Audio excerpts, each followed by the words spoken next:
in the body.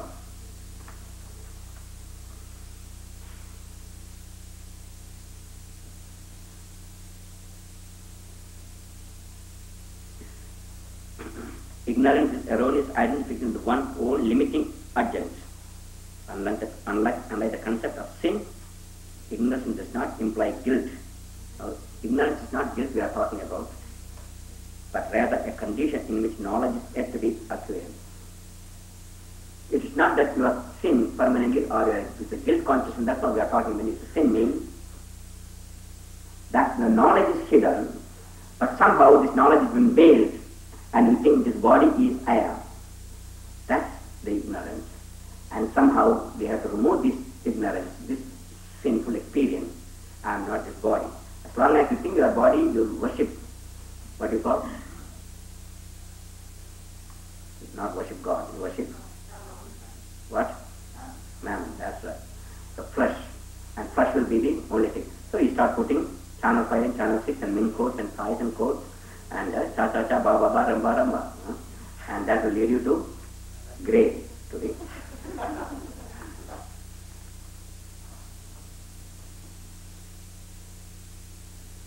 Unlike the concept of sin, ignorance does not imply guilt, but rather a condition in which knowledge is yet to be acquired. Please underline that, is very important.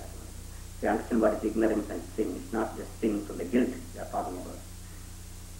The Panchadashi and ancient Indian text asserts, man presents misery and suffering, his pains and limited pleasures, birth and death are all due to his erroneous identification with his 5 sheets and 3 bodies, which you already know by this time, what are 3 bodies and 5 sheets. They are described in detail in the complete book of Yoga, so on you can go through that. I won't be describing again that. When one say, I am Mr. California, Muscle Beach, look at me, body is identified with the physical food sheet, that's the first sheet. The qualities are existence. The qualities of the physical sheet is existence, birth, growth, decay, and death. He identifies with the vital sheet, that's the second one, when it's concerned with the hunger, thirst, heat, cold, and other sensations. It is not in the physical body, this hunger, thirst, heat, cold, and so on, this sensation in the vital sheet. When your astral body or the vital sheet is cut off, like in the general anesthesia, the person's vital is disconnected from the physical sheet, then you can cut the physical body, there is no pain. Plus also they can see from the another level. I can see in the near-death experience or on the chloroform, the patient's physical body, astral body moves off, and from that he is able to watch his own physical body and all the actions, and he can see, hear, and explain everything what happened, though his physical body is unconscious. This all by the time you know by this time. So the sensation, hunger, thirst, etc., pain, pressure is not in the physical sheet. This physical sheet has got no such thing. If that is so, it will be always painful, even under a chloroform or under general anesthesia or under local anesthesia. The body, once it's been disconnected, you don't see any pain. So it is in the vital. So when you say, I am a happy man, you are identifying the vital sheet. So I am hunger, thirst, I'm hungry, you are identifying the vital sheet, etc. The mental sheet deals with thinking, emotions, doubt, acceleration, depression, etc. That's the function of the mental sheet. You've got thinking, emotions, doubt, acceleration, depression, and so on. And one boasts of intellectual achievement, identifying the intellectual sheet. Such associations consider true ignorance. This is called ignorance or original sin. What the Christians call original sin is called this ignorance. This is called ignorance. When one identifies with the blissful sheet, there is an attachment to striving for realization of the self. Even this must ultimately be transcended. That's why he is trying to be good and saintly. All his actions who identify with the self. He is a saintly person, he is a good man. When you say it means he is only one that higher sheet is functioning, which is very close. But even that identification with that sheet itself is a bondage. Even this must be ultimately be transcended. Attachment to food sheet will bring only pain for muscular accomplishment will wane. Attachment to food sheet will bring only pain. For muscular accomplishment will wane. As you can see, Muhammad Ali cannot fight anymore as he used to do. So he is unhappy because he is not as strong as poor. And so also Christian Bernard, the great surgeon, he used to perform the most delicate operations of the heart transplant. But now he has got arthritis. He thought his hand is permanent because he's a doctor, but he cannot perform any more surgery. So that's called physical identification, the physical shape. The Christian Bernard thinks, oh, if I transplant the heart, he is going to be living for ever. So he is only transplant heart after heart, is it not? But he himself says he cannot even forget about the transplant in the heart. It's suffering pain. You know.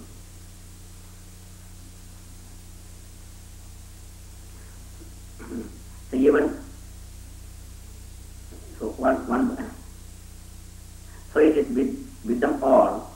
Only by throwing off bondage to the shadows can one be free.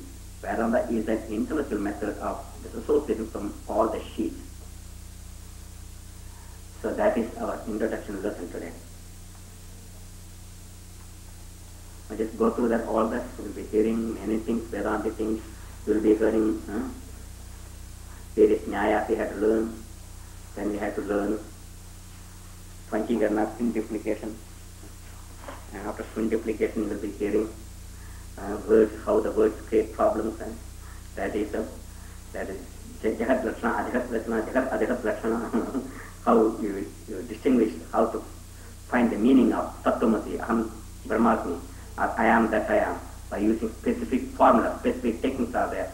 So clearly and intellectually explained in Vedanta. You will be amazed to see what you can learn in this very short time of this course. Okay. So what we completed is today's lesson, Jnana Yoga, Vedantic inquiry and 6 intense laws of school. So, Vedas are the oldest body of scriptures, knowledge and so forth, which we discussed. And continuation that the 6th school of philosophy, Purvamamsa, Jaimini, Uttaravamamsa, Maharshi Vyasa, Sankhya, Kapila Rishi, Yoga of Patanjali, Vaisheshika of Kanada Rishi, Nyaya, Gautama Rishi. Purvamamsa discussed ritual devotion and so forth, which was there. So, then Maya then is, according to Vedanta, when Brahman reflects in Maya, it's called Ishvara, just like the prism. Brahman itself has neither form nor name, called Brahman, only became one, has to call it something. But Mr. X or Mr. God will do just as well. When Brahman reflects through Maya, it is like the sun reflecting on the moon. Moonlight is really sunlight. Brahman reflecting through Maya is Ishvara or God. Maya then is Ubadi or limiting adjuncts of Brahman. Just as empty glass creates the illusion of a space, so Maya creates the illusion that the world is different from Brahman. However, it is only an illusion of limitation, like a space or the sky. Brahman is always remains the same. When the glass breaks, the illusion of space disappears, self-realization, the illusion of Maya disappears, and there is only Brahman.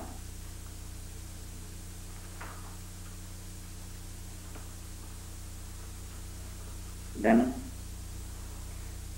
your notions of God are preconceptions. They are not from reasons or experience. They are simply projections of somebody else's ideas. One person's idea differs from that of another. Catholics and Protestants see God is in different ways. Catholics place his center in the Vatican, while Protestants place in the social world. Vedanta does not try to convert into isms. It offers a technique for one to find ultimate the intellectual experience and then direct realization. The intellect can be satisfied 99.9, 100% mark is direct realization. Keep the mind open, leave the useless discussion, and proceed to eternal bliss. The mystery of life is no longer a mystery once one gains knowledge of self. You may not know when creation comes and goes, and the great question is, in the Rig Veda, will remain unanswered. But you will without a doubt one day be able to make the grand assertion, I know, I am. So that is the first lesson. Next lesson, scriptures and Panchadasi, 4 ashramas, Tattvamasi and so forth, which is it is also.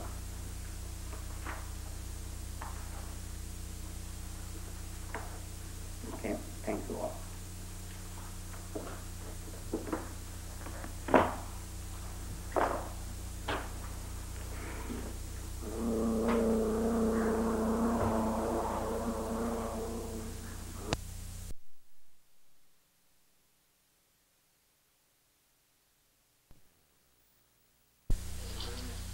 The first question is, who knows here, who can here state, whence came all this manifest multifarious universe? Even the devas or angels, gods, are posterior to its creation. Who then knows whence this came out? Who knows the answer to creation? Everything came after creation. So who can know what went on before? Even the gods, or devas, and the angels were all relatively perfect beings who have not attained perfection. They inhabit a highly heavenly plane to exhaust their good karma. Asuras or demons who occupy a lower plane came after creation too. In the beginning, Brahman alone exists. Nobody knows how this universe came into being, but they tried to establish a beginning time. Scientists say that the solar system is 5 billion years old. What existed before 5 billion, before 10 billion, nobody was there to know. A time limit cannot be imposed on the universe. Only the external Brahman existed without, only the eternal Brahman existed without a second, without duality, existence alone existed. So that is the Rig Veda's first question. Universe came into existence. But who knows it? There was nobody to know. Before creation, even the gods, supposed to be older than us, they live in a high planes, but even they came only after creation. So there is nobody to know what happened before creation. So that is the first and important question Rig Veda starts. All other religions says everyone knows about creation, but Rig Veda says no one knows, because creation is, and you, me, and anyone who knows about the universe came only after the creation, after the evolution of the universe. So they may not know exact when the universe started or when it came into existence. Just like if I am going to sleep tonight, I know that what time I am going to sleep, and then when I wake up, I know what time I woke up. So I know my time of going to bed as well as waking up. But suppose I first time woke up, I don't know who are there before me. So the question Rig Veda asks is a very important question. In fact, I saw recently a very beautiful documentary, scientific documentary, and in that documentary they quoted this Rig Veda, this question, exactly this verse they quoted. Some of the topmost scientists in America, they were discussing about the universe. They are talking about, it happened during the Einstein's birthday. They were discussing about theory of relativity. And they quoted this verse from Rig Veda, and scientists asking, only in Vedas such question come. No other religion ever said or ever asked such questions. They said, okay, God just got up one fine morning and started the universe. Because he was sleeping all the time, is it not? So Rig Veda says no one can know when the universe started, because even gods and angels and scientists, anyone who knows about anything, they came after the creation. That's starting with this verse of the Rig Veda.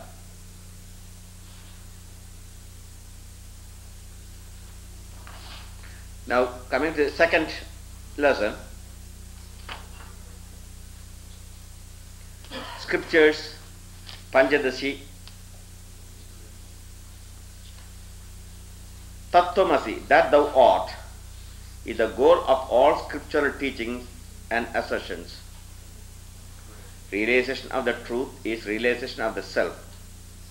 It is implicit in the common body of literature of the ancient India, which falls into following categories. These literatures are divided into four. Shruti means scriptures, literally what is heard, revealed to and handed over down by the sages and realized soul.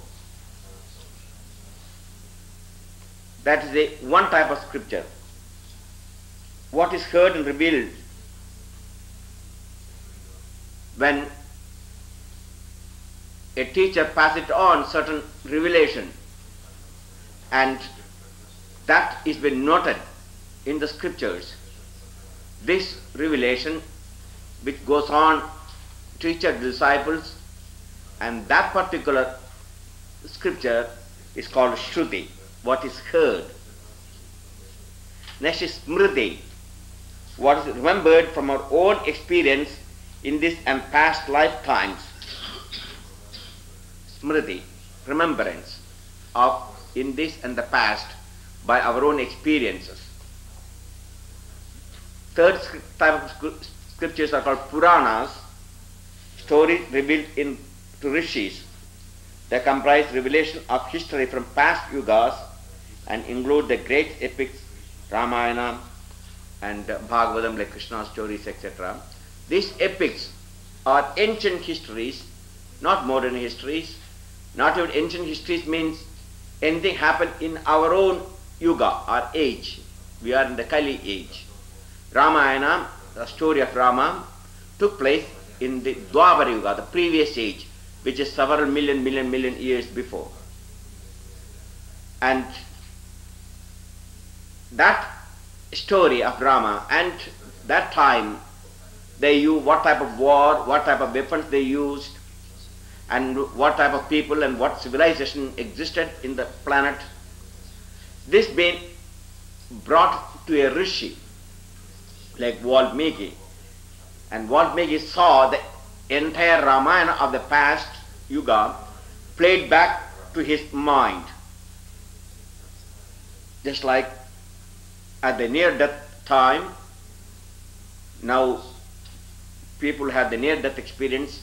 They say they have been played back their past experience, past life, a fast playback like we do in radio and television.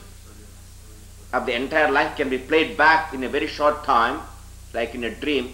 10 hours lifespan appears to be 10 minutes in a dream from waking point of view, but in a dream it is quite entire lifespan itself. So there is a fast playback. So entire Ramayana and the age and the civilization been played back to Valmiki Maharshi, who composed the first human poems ever written. Ramayana is the oldest poetic language ever created by human being. That entire Ramayana has been revealed to him, and he composed the Ramayana from that. So also Bhagavatam stories of the 10 incarnations of Lord Vishnu, which came in different ages. There are 10 incarnations. Out of the 9 incarnations, first is the Matsya, fish. It is similar to the story of biblical story of Noah's Ark. Almost similar story exists in Bhagavatam. And then next is Kurma, that the tortoise, second avatara, which resembles of an amphibian. Then evolution further came the next age. It became Varaha or wild boar. Means it's evolution from the water. First the fish to tortoise means an amphibian, and then a full land animal like the boar, wild boar. From there comes the next incarnation, Narasimha, half lion, half man. That means evolution further reached. So a new incarnation called Narasimha, man-lion incarnation. Then further come Vamana, the dwarf, which is now a human being, but it's not fully developed symbolically. So that's the dwarf Vamana incarnation. Next incarnation is Rama, Sri Rama. At that time, everything became perfect. A perfect incarnation is ever came into. And from the Rama, then Krishna, and then came a minor incarnation. Buddha is also gone. The next one yet to come is Kalki, the most terrifying and super Messiah yet to come, when the world is at the end of this age, when the world becomes in a very terrible state, and when no one can put law and order back. At that time, the Lord himself will come as the Kalki, spitting fire, sitting in opposite, riding a horse which spits fire and moving at a tremendous velocity. That means it's not an ordinary horse what they are talking, because there was no language at that time in the road to express about the rocket. There is no name for rocket. Rocket was not invented at that time. So they said it's something like a kind of horse which spits fire. That's why they described about the coming Messiah. So the 10 incarnations. So each incarnation, so an epic came, and the epics of Rama, and this also revealed to rishis. This is called Puranas. The next scripture is called Itihasa, ancient history. This is not the previous age, that is the history, but it is not written now because it is there, example of the Old Testament. It is actually a history of an ancient time before a written history came. Whatever happened, like in Noah's time and all those things, and Moses' time, etc., it has been completely recorded, and this record was mostly handed over from teacher to from the elder generation to younger generations, and so on. And later on, it's been noted, and so that's called itihasa. It's ancient history, not like epics. Epics are it only can be revealed by intuition from the Akashic record by the rishis, like Ramayana, etc., as it happened before that age is completely destroyed, a new age came, so there is no anywhere record, physical record, but like biblical revelations and like Noah's Ark and so forth. In fact, still there people are searching for the Noah's Ark somewhere in Turkey, and some new expeditions on the top. They said the Noah's Ark must have landed on the top of the 5,000 meter, that is about 15,000 feet mount, and that's the last place it must have rested. And some revelations, and they saw some type of small boat-like structure, etc., in the last expedition, and then there was no, and the new expedition, including I think one of the American astronauts has gone to this expedition to find the Noah's Ark. So anyhow, these type of things are written, that's called biblical revelations, or like Old Testaments and so forth, where ancient history being revealed, and that become like a holy Bible and holy place. This is called epics, ancient history. Itihasas, ancient history, including Mahabharata. Tattvamasi is the greatest spiritual declaration and the most profound teaching ever given to man. Known as the Mahavakya or great word, its aphoristic brevity adds to its impact. In those three words is further pointing to the truth that lies beyond intellect. All thought it seems a simple enough declaration. Now, we'll start with that second lesson.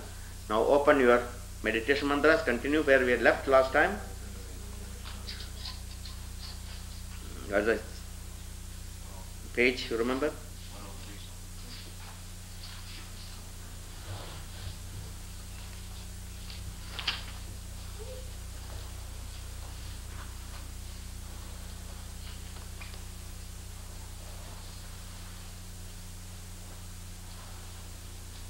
The vision of illusion. The veils of illusion, the veils of illusion. Brahman, the absolute consciousness, has neither name nor form, which we discussed this morning. It's infinite, unqualified and undifferentiated. And when that Brahman projects through the prism Maya, like the sunlight when it passes through the prism, it has 7 colors. Same way, Brahman, the unqualified Brahman, the supreme being without any qualification, name, form, qualities, is projected through its own veiling power. That veiling power is Prakriti or nature or Maya. And then it takes into 3 shapes: Brahma, Vishnu and Shiva, the creator, preserver and destroyer. That's the 3 basic functions of this in this universe. Everything continuously changing.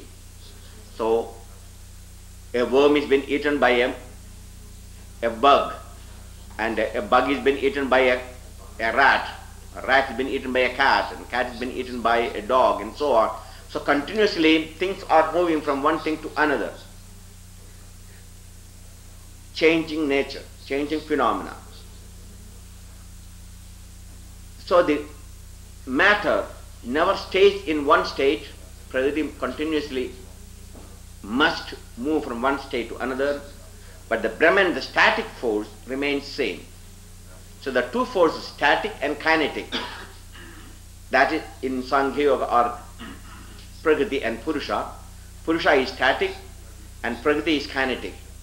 In Vedanta, Brahman is the ultimate source. Maya is an illusory power. It doesn't exist.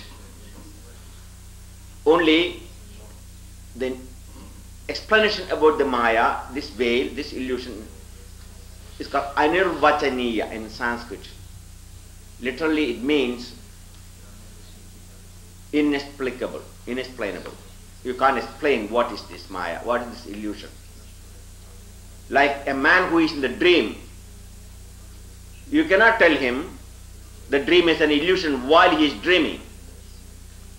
When you wake up, you can tell him it was an illusion, he understands that. During the dream itself, you do not know why I got this dream, why dream exists. So the very question you cannot ask in the dream whether dream is an illusion or real. Only when you come out of the dream you can say it is an illusion, not during the dream. Same way, now we are having the veiling experience. The Maya created this universe and projected you this illusion, cosmic Hitchcock movie I mentioned before. And now, no way we can say that we are able to transcend this experience. This experience is real for me at this moment. Only when this becomes unreal, this experience, when I wake up to fourth state called Turiya, superconscious state. So Tattvamasi means that thou art. You are the only permanent thing. I am that I am is the only permanent thing. And the experiencer never changes. I am the person who witnessed the action through this body. I am Swami Vishnu, I am experiencing. In the dream I am experiencing maybe Mr. King of the universe. And in the deep sleep I am not aware of anything in external world, but still I am aware of myself. So in all three states, I am that I am remains the same. That's called Tattvamasi, the fundamental principle on which the Vedanta points out. That thou art, that's right. You understood that very well. Is it not? I can't see anybody because all three lights are just blazing. I am only talking to the lights. I don't see. Sometimes you have to put some more light that side also, see? Some other, so I can see people's face too. The ordinary red bulb, you can push it up left to next time. So anyhow, Tattvamasi, the veil, at present there is veil, even though you know that you are that immortal self, omnipresent, omniscient, omnipotent self, but there is the veil, ignorance, Maya. And this Maya will continue to veil this experience. You will have only finite experience, not the infinite experience of the self, or infinite bliss of the self, or infinite knowledge of the self. You will be only having finite knowledge, finite peace, finite happiness, everything finite. The Maya veils the consciousness and creates an apparent illusion. It is a part, not the whole. That's why the Tattva Mahavakya, or the great proclamation, the greatest proclamation is that thou art. Tattvam asi, that thou art. That represents the Supreme Brahman, that unqualified Brahman. Thou represents your individual self, that or individual self and that Supreme Self are one. But the Maya creates this veil and we are unable to see this oneness. We see only division due to veil. Maya then is the veiling power of Brahman. It creates the idea of limitation and illusion that the world is different from Brahman. An empty glass creates the idea of space within defined boundaries, but when it breaks, the illusion disappears. The example is, this glass creates the illusion, the space here and space outside are two. And that's only apparent. When the glass breaks, this space and that space are one.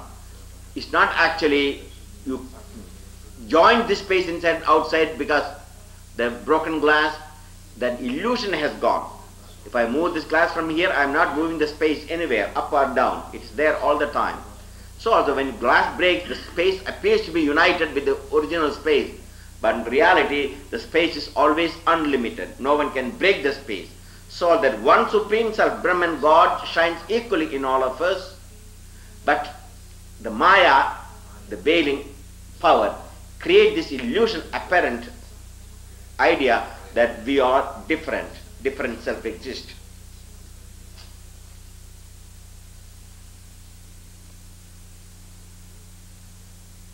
The difference between the individual soul and Brahman is only apparent. The individual soul is Brahman veiled by the illusion of body and mind. As long as man accepts only the manifest world of Maya, is caught in the meshes and bound in karma. yet it is only an apparent binding, for the self cannot be bound by anything, the sky eternally free. However, overlaid with various phenomena, just as a motion picture screens is overlaid with the lights and shadows that play over its surface. Like the screen, the eye is subject to manifold illusion. I am a painter, I am an actor, and so on. They disappear in the light of self-realization, just as shadows vanish from the screen the moment the light is switched on. Though the movie may be playing, the Hitchcock movie or Jaws, and suppose suddenly bright light is switched on, though the movie is playing, you don't see anymore. That light and shadow no more can create any more problem, any more fear in you. Same way, this illusion will go on play to others, but for you, the moment you realize I am that I am, and no more this cosmic illusion can play any havoc on you.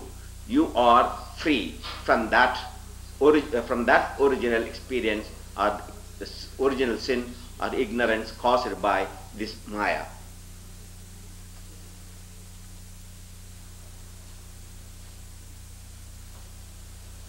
Until realization takes place, man is wrapped in avidya, ignorance. Avidya is the multi-layered veil that lies over knowledge of the self, which is the only true knowledge. Ignorance is erroneous identification with one's own limiting adjuncts, which I explained this morning. Adjuncts, limiting adjunct, just like glass. Your body is the limiting adjunct which veils the self and changes from life to lifetime to lifetime, and sometimes within a lifetime.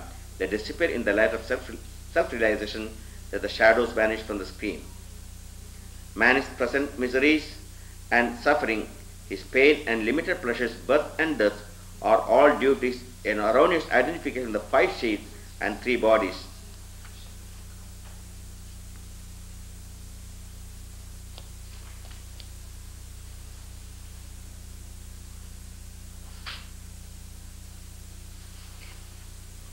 Avidya manifests through illusion or Maya as neither beginning nor cause. See, this is again Indian philosophical way of talking about certain things.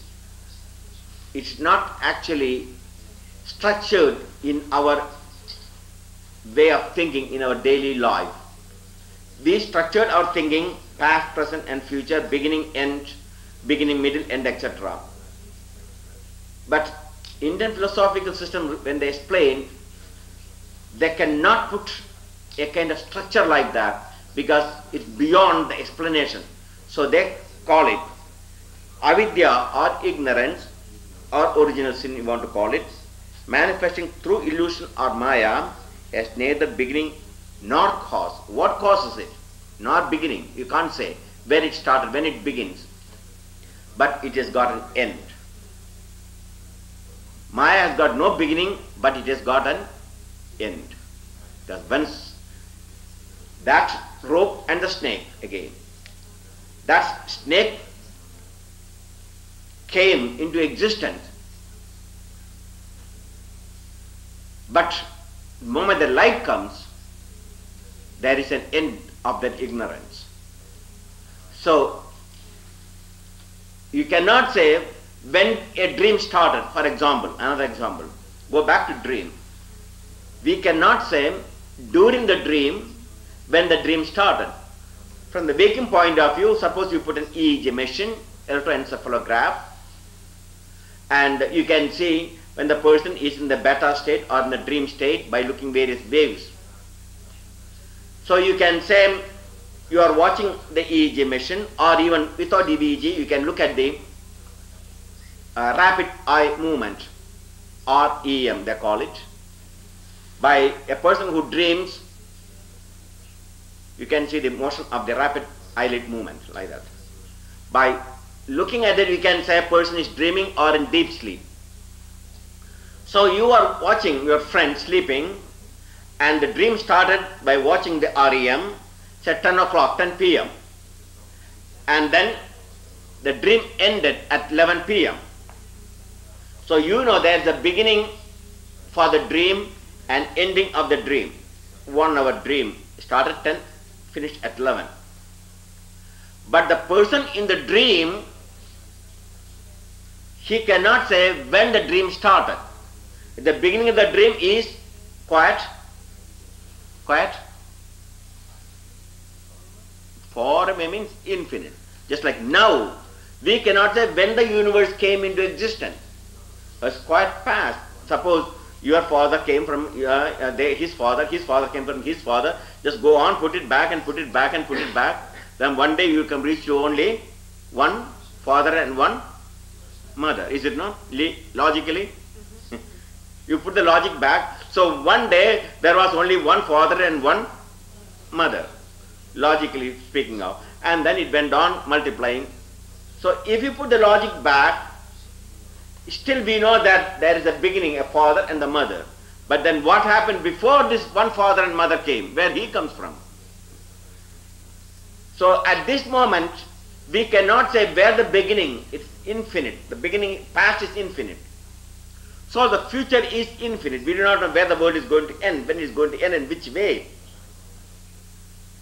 Same, during the dream, there is a past dream which you don't know. Though it's 10 o'clock from the waking point of view, dream starts 10 o'clock, but the person who is dreaming, that past dream is infinite. It started somewhere beginningless time. You do not know when that experience started. And at that time, also he knows it's an infinite future. Both past, present and future only will disappear when you wake up. And then, oh, you started dreaming at 10 o'clock and you finish your dream at 11 o'clock. What did you dream? Oh, it was a horrible dream. You remember the recollection of the dream, but at that time you can recollect also what started, when it started, what the beginning of the dream originated, and when it ended. You can say the end of the thing. But during the dream itself, there is infinite past and infinite future. There is no limit for the time experience at that time. So this is called relative experience. Waking experience and dream time experience are different, but now we are having the experience of the infinite past and infinite future. Present, small, in between. But these past and future also will disappear in the dream. Suddenly you are in a dream, you don't know when you are born. That means you must have born another time in another parents, and you may have another type of husband or wife and children during the dream, which this particular experience and past and present and future will have no meaning in that state.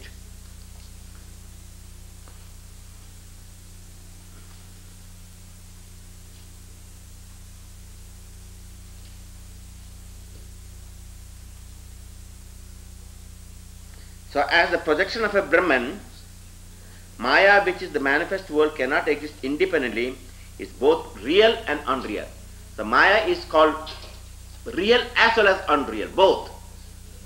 Again, the Indian philosophers are quite different to explain about Maya. Yes, it is real. How? Like a magician. Magician takes a hat. From the hat he takes a rabbit. And you applaud. But when you applaud it, you know it is not real. Yet you applaud it. That means it is also real. So that reality and unreality simultaneously. Because if it is an illusion, you won't go and see it. You know it's an illusion. He cannot create a rabbit from a. Yet you applaud it. Oh, wonderful! Your trick is marvelous. So it's both real. For perception, it is real, but analytical mind, it knows it is not real. So Maya is both real and the unreal. It's real for a man who cannot reason and think. I mean, not reason means who can, not ordinary thinking, who is not evolved enough to understand. For him, this universe, these Hitchcock movies are all very real. But simultaneously, a sage knows it appears to be real, but it is not real, like explain the rabbit. Or a magician cuts a woman in the half, two half, and suddenly you are, oh my God, yes. Actually, it appears to be she has been sawed into two pieces, and again he puts back. You know it is a trick, and you applaud. It's both real from the perception, but analytical mind shows it is unreal. So philosophically, by analyzing, you know, this Maya is unreal. This experience of man, woman, husband, wife, children, property, my home, and etc., nationality, this only illusion created by this Maya. For a sage, it will not create an illusion. It appears to be, for him also, the same illusion exists, but it won't be real for him because he's got a pure analytical mind. So Maya is both real and unreal. The magician who pulls a rabbit out of hat or saws a woman in half creates such an illusion. It does not really cause a rabbit to materialize inside an empty hat, nor does he bisect a woman and then put her together. Yet the illusion exists for the audience which sits and watches. That the trick is both real and unreal. The universe is real because man participates in the illusion, but when he reaches self-realization, its reality dissolves. In the same way, a dream is real at the time that it occurs, but recognized as unreal upon awakening. Its unreality lies in its impermanence. Its unreality experienced in its impermanence. So the dream has got no permanent validity. So this experience of the cosmic universe has got no validity for you, because when you wake up to the next stage, you will know it's all a cosmic dream. So at present, the Maya appears to be very real, like the illusion created by the magician. Magician comes to the stage, takes a rope and throws up, and the rope climbs up straight to the ceiling, and suddenly a boy starts climbing the rope, and the magician chases the boy with a sword in his hand and goes on in the top, cuts the boy, and audience are bewildered. The boy and the magician and everything gone after, and they're all seated back again. Rope trick. Same way, the Maya can create illusory world. The same woman appears to be very beautiful, enchanting, loving, and you cannot exist without her love and without her beauty. And another day, the same woman appears to be demonical, frightening, is ready to destroy your life and happiness and peace. That's how the Maya operates. Scenes can change. Maya has got the power. Maya can make the ugliness into beauty, beauty into ugliness. She can make truth into non-truth, and vice versa. She can make the whole into parts, and she can change the 10,000 years like a twinkling of an eye. It will pass, and also she can make 1 second as infinite. These are the nature of the Maya illusion. So we'll conclude with this talk and continue with the first aspect of Vedanta. First mere theory coming up, and soon begin the practical side, how to distinguish this I from the non-real thing by using various Jagat Lakshana, etc. Now we'll have a few minutes meditation on this self.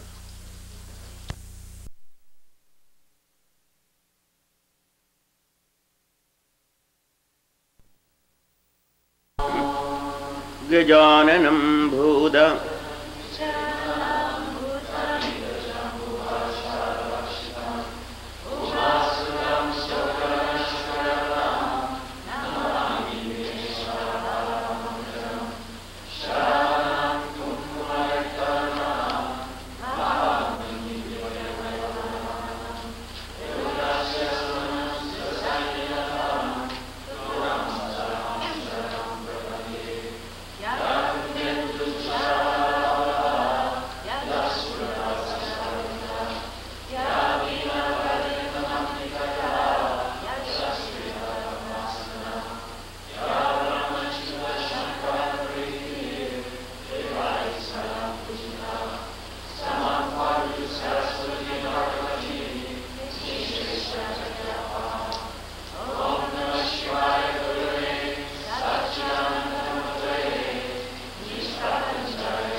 Sahana Vavadu Sahanau Bhunaktu Sahaviryam Karavavahai Tejasvinavadhidamastuma Vidyushavahai.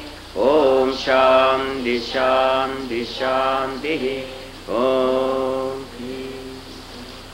Okay, together everyone read the meaning of Sahana Vavadu together. Then you won't just repeat mechanically. Please read that meaning, everyone together. Sahana Vavadu. You don't have that?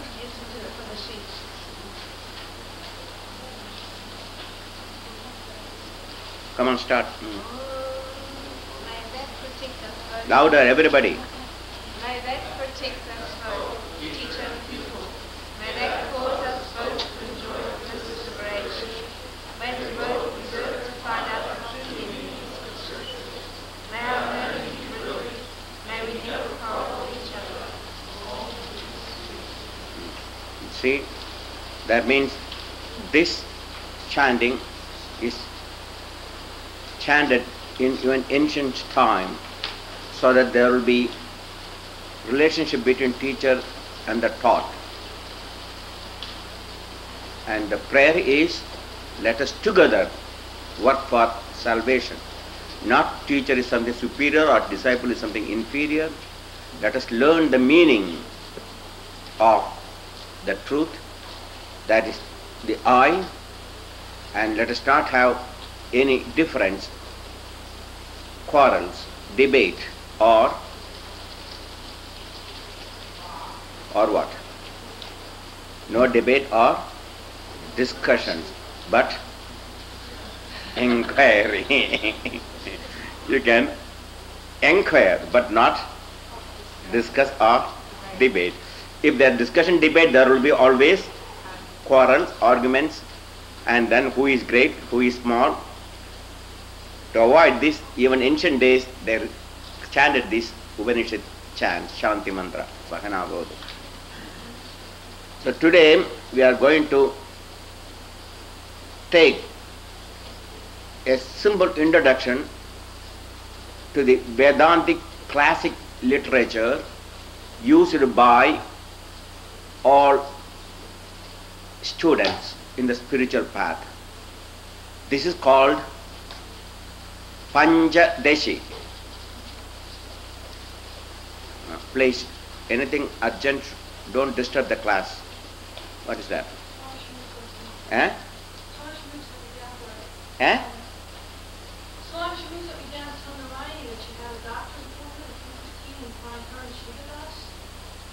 What is this? I don't understand that. What she is saying, anyone knows? Classical Vedantic literature studied by the spiritual students is called Panchadashi. Write that word, Panchadashi. Panchadesi. Everyone repeat the word, please. Panchadashi of Swami Vidyaranya. That's the name of the author. Swami Vidyaranya. Vidya, V-I-D-Y-A, Vidya, A-R-A-N-Y-A, Aranya. Vidyaranya. Repeat the word. Vidyaranya. Vidyaranya. V-I-D-Y-A, Vidya, Ranya, R-A-N-Y-A. Vidyaranya. Repeat word.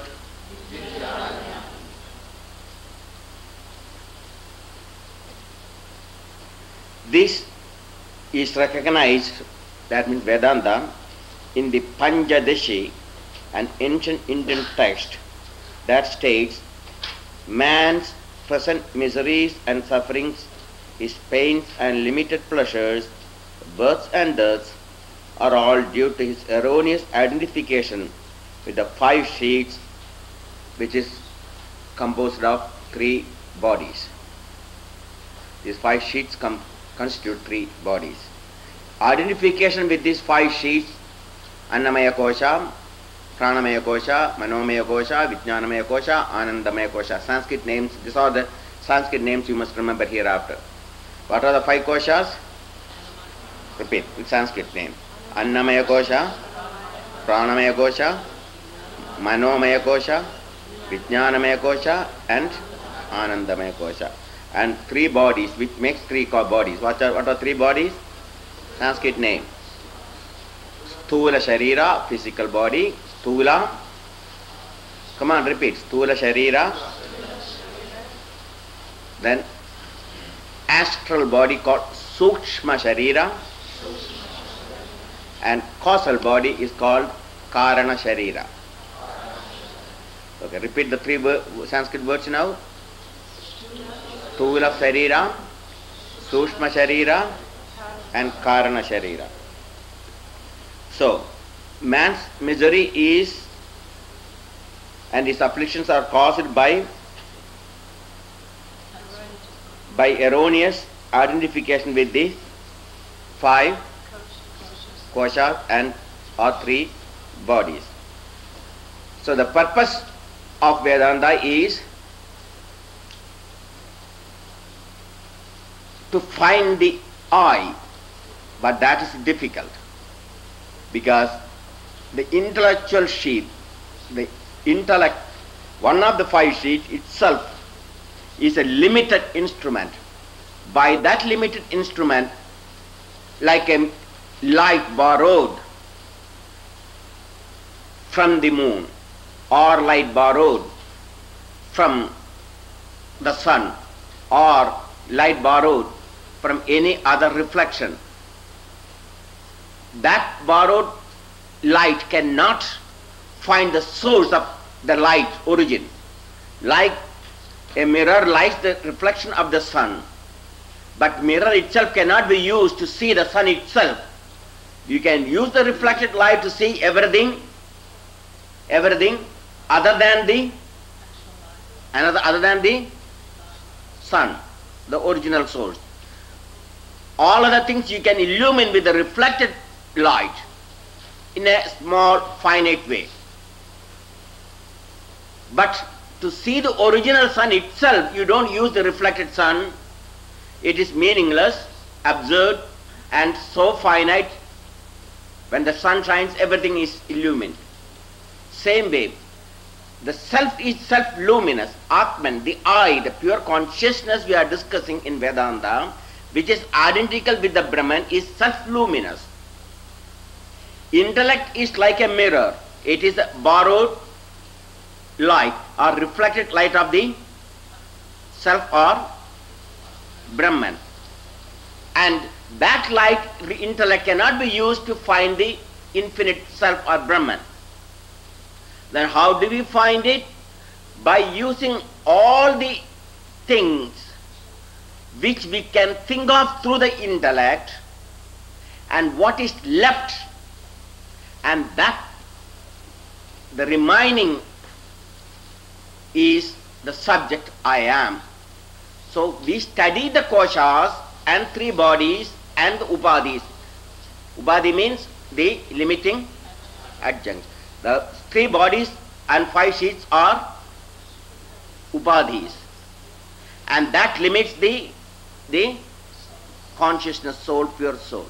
So if you know what are these 5 sheets, you won't identify with that particular sheath when the particular quality manifests through a particular sheath.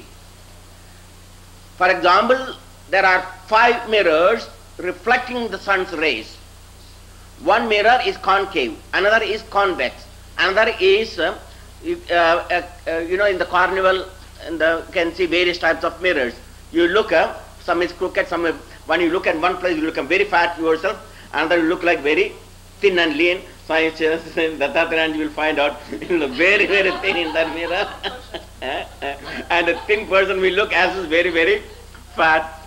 But the person is the same, but according to the reflection coming from the mirror, it appears to be different, fat, lean, etc. So also, identification with these 5 sheaths, Annamaya Kosha, the food sheath, then I am a muscle man, By pranic sheath, I am a great psychic. From Pranayama Kosha, I am a very devoted, loving husband or wife and a loving family man. And if you identify with the intellect, oh, I am a very, very intellectual mathematician, Einstein. And if you identify with the bliss sheath, I am a great sage. Even the identification with the bliss sheath, I am a great sage, is also an erroneous notion. That is also a bondage. So that is the cause of suffering. So even if you think that you are a saint, you are completely identified with that bliss sheath, you are happy, peaceful, etc.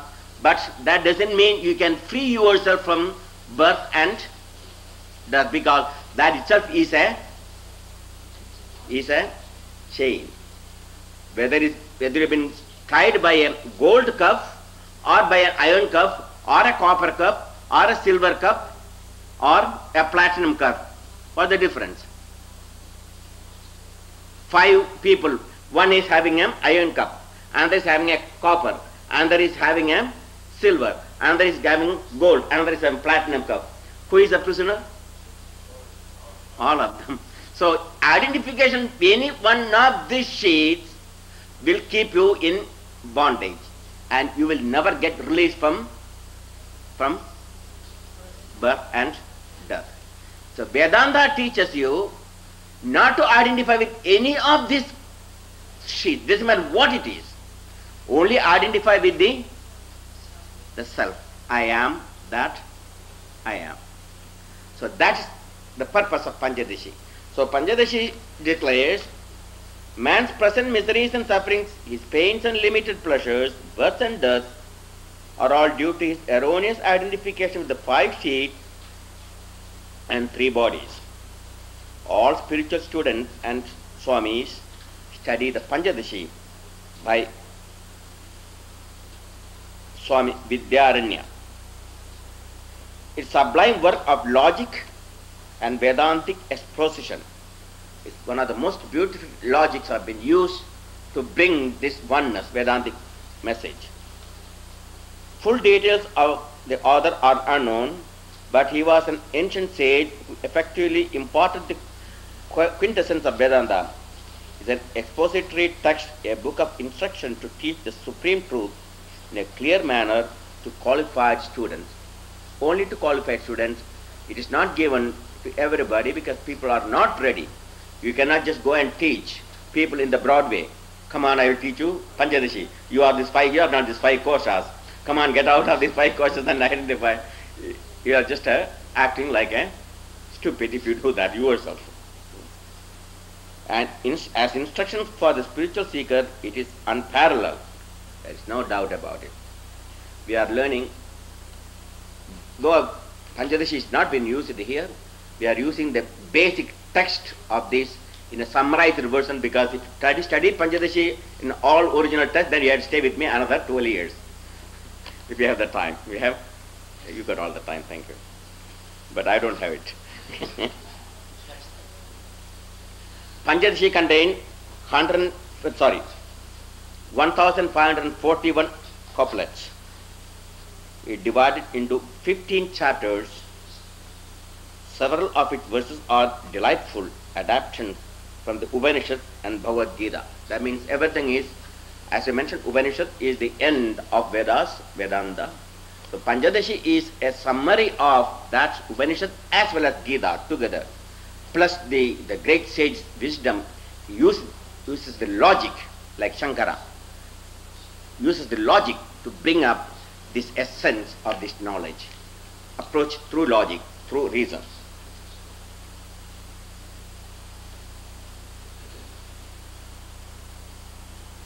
Several of its verses are delightful adaptations from the Upanishad and Bhagavad Gita called Prakaranas. The chapters of the Panchadashi are devoted to a few topics falling within the scope of Indian philosophical tradition. These topics are dealt with in clear and concise manner with a view to benefiting those who seek to realize the truth.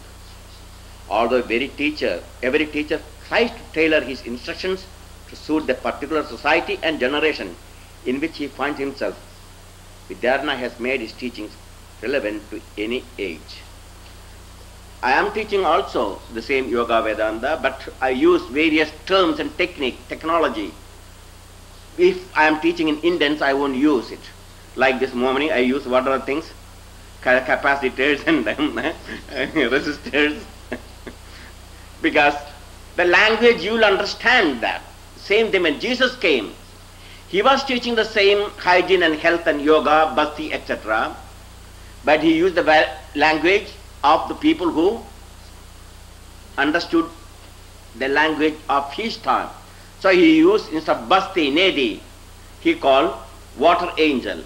Air angel is going to, water angel is going to baptize you. Air angel is going to clean you. That means he is talking about the same thing. So each teacher, when they come to a particular society, he will see the evolution of the society, which way he can bring the same truth and explain to them in the language which they can understand and grasp. And that is what Vidyarana has done. That logic is common logic. If anyone has got little purification and little training in yoga discipline, and with this little pure reason, Panchadashi, that logic used in the Panchadashi is the most beautiful way to bring you to this truth. Because when you take to Vedanta, this petty-minded difference won't exist. Because Vedanta is not trying to convert you into isms. If you are a Jew, some of the Jewish people think, oh, if you repeat God, Krishna's name, oh, that is Hindu name, Hindu God, or a Muslim God. But Vedanta never takes you to any of these, because pure logic is used, but eventually you will find out what you call Krishna, Rama, Jesus, Moses, Allah, Muhammad, Buddha, etc. are nothing but name for the same self, same God, same Atman, same Brahman. Just like water, whether it is water coming in Canada or water coming in India, water is, doesn't matter what name you call it. Suppose I went to India and I'm thirsty. I told an Indian villager, I am coming from Canada, I am very thirsty, I want water. The Indian villageman said, well, in India we don't have water, we got only pani. I said, Canada we don't drink pani, we only drink water. So, please give me some water. The man says, no, there is no water here, we got only pani in India. Now what will happen? I will die of thirst. So he said, okay, this is the pani, I got it. And you accept, oh yes, pani means it must be water. Whatever the name you give, that essence of that water, H2O, will not change under any conditions. So name can be different, but truth remains the same. Water is always H2O. You take water in India, name of pani, and you take the water in Canada, and then just bring to the laboratory and boil it. The water in Canada as well as in Indian water both boils at the same temperature, and it also cools at the same temperature. 0 degree Celsius, water in India, water else, the Canada also will boil, will freeze. So also if you try to separate and make the different molecules, different atoms from that water molecule, it will become H2O. That also will not change. So also the truth remains the same. Vedanta is not saying this is important. Whether you worship Krishna or Rama or Jesus or Moses or Allah makes no difference. The truth is one. That substratum behind all these seeming phenomena, all beyond the objective world, that original sun is Brahman, whatever the name you can call it.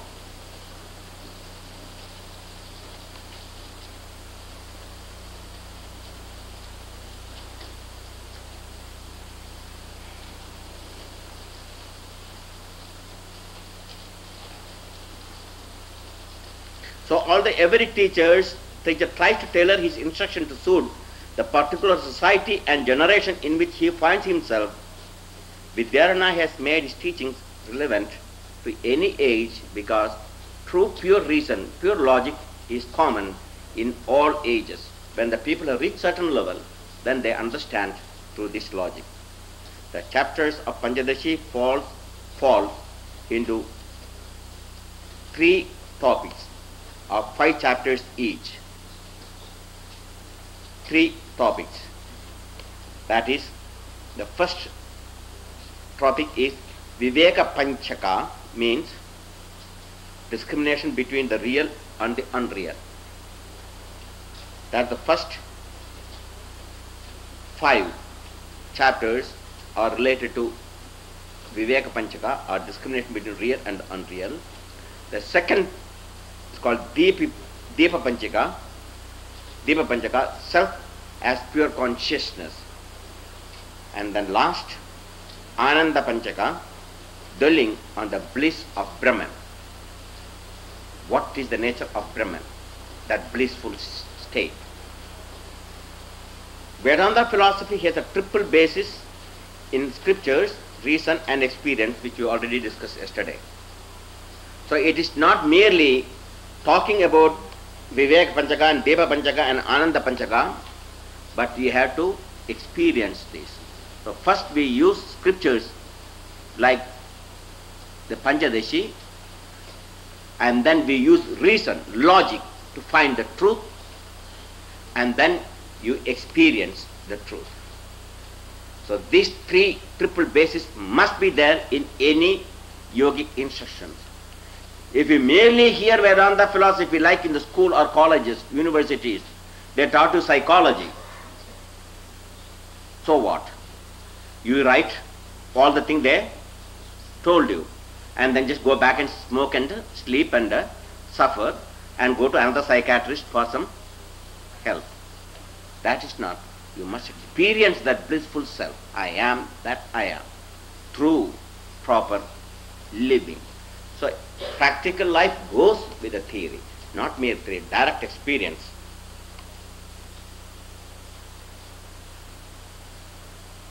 Although scriptures is the basic authority, it does not mean that Vedanta is a matter of blind, unthinking acceptance in the words of Vedas. That is not. Logic is being used here. Reason helps one to understand the scriptures intellectually. Logic is useful in a negative way, as it helps to distinguish between the real and the unreal. Intellect can only explain the finite, which is unreal. It cannot explain the real. So, the self cannot be explained because self is subject and infinite. Through finite intellect, you can describe everything finite objects, like the sheets, koshas, world, etc. And then what you cannot describe and understand intellectually, what is left, that must be the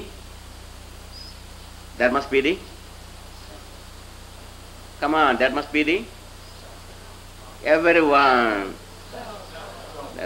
What is left is self. So unreal thing is everything you can perceive, analyze, think, reason, experiment, and then the real thing is everything opposite to these experiences.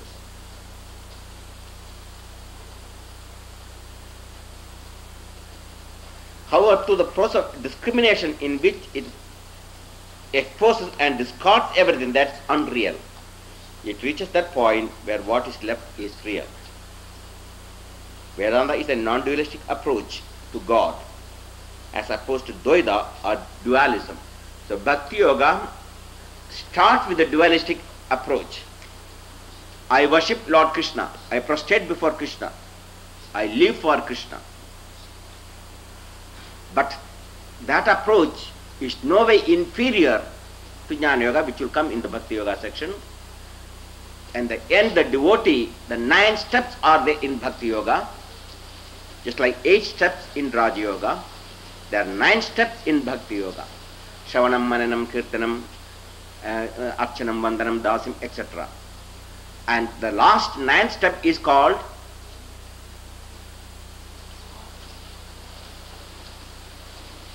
what is that? Last self-surrender. The last and highest. Atma Nivedanam they call it.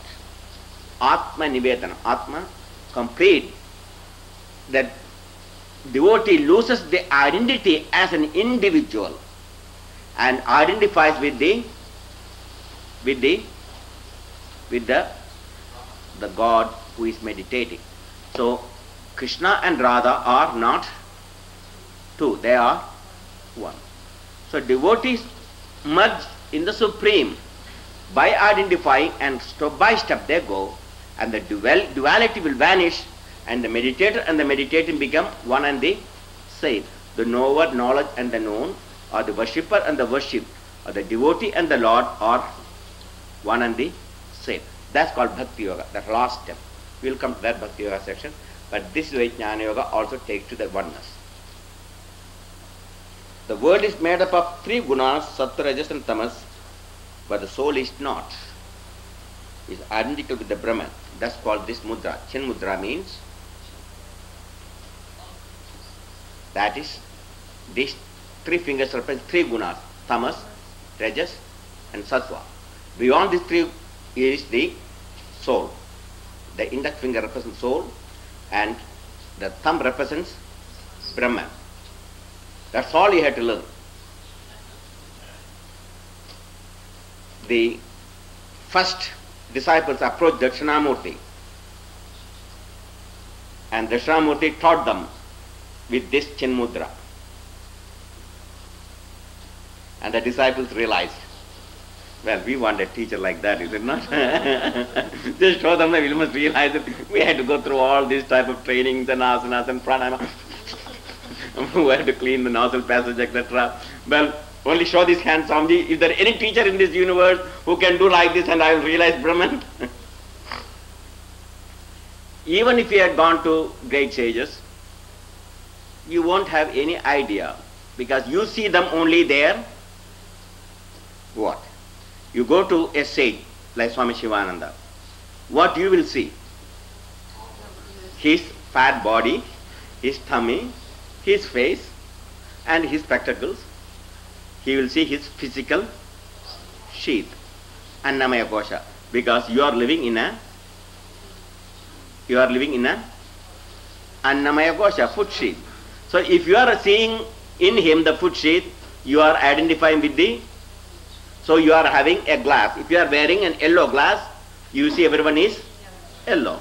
So you have identification of the physical sheath, so you will sage also a physical sheath.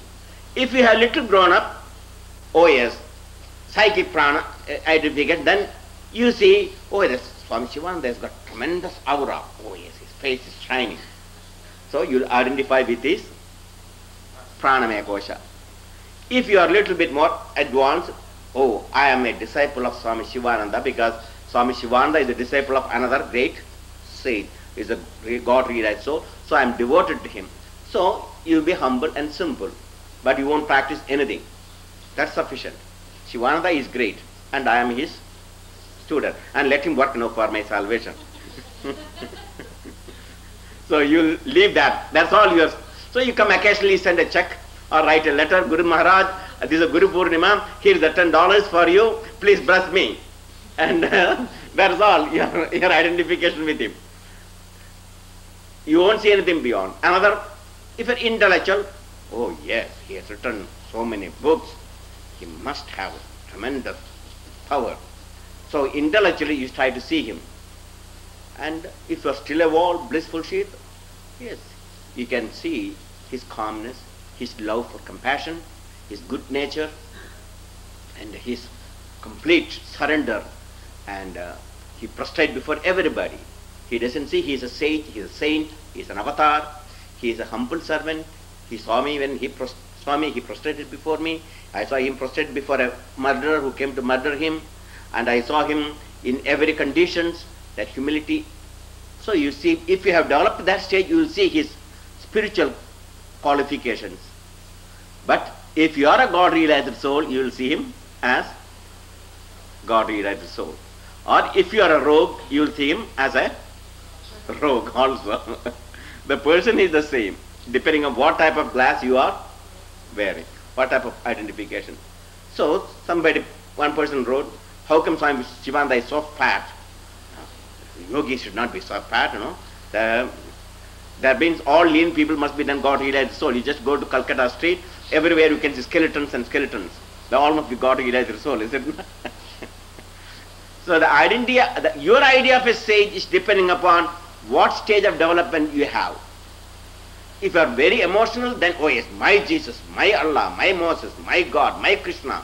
Oh yes, we are going to fight all other gods. As PLO now said, you know, we have been dispersed. Yes, we are going to different countries, but we will see Israel. Back and we are going to show things which we never dreamt what we can do to him and to Israel. They are already threatening. That means what I said before is going to come true. Though that is off the question, but anyhow, these PLO has been now sent to different parts of the Arab countries. There they will mushroom, and they know now only one way they can now destroy Israel. By what? By a nuclear bomb. If they get one, they don't need all this PLO army, just somehow they have to get it to Tel Aviv. That's all it takes. So what I said is going to happen. That's what they're threatening now. We will see what is going to happen to Israel. It's no more a joke. It's not merely a threat. As soon as they get it, you can rest assured, even 100,000 of them will die with that, but they don't care. For them it is no meaning. So, the idea of the revenge, all this exists because their mind is so deluded. They don't see anything other than everything is enemy other than their people. And that situation we can conquer only when you understand the same true philosophy which mentioned, love thy neighbor as thyself. That oneself, if you see, you don't see an Arab, you don't see a PLO, you don't see as a Jew, you don't see Christian, Catholic, Protestant, Hindu, Muslim, Chinese, Russians, communist, non-communist. You see the same self-shrine, then there will be peace. Until that man realizes this oneness, there will be no peace on this planet Earth.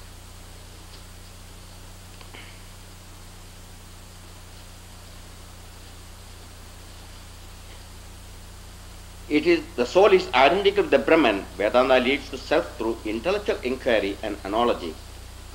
Language is of service only in indicating the nature of the real. The final court of appeal is experience.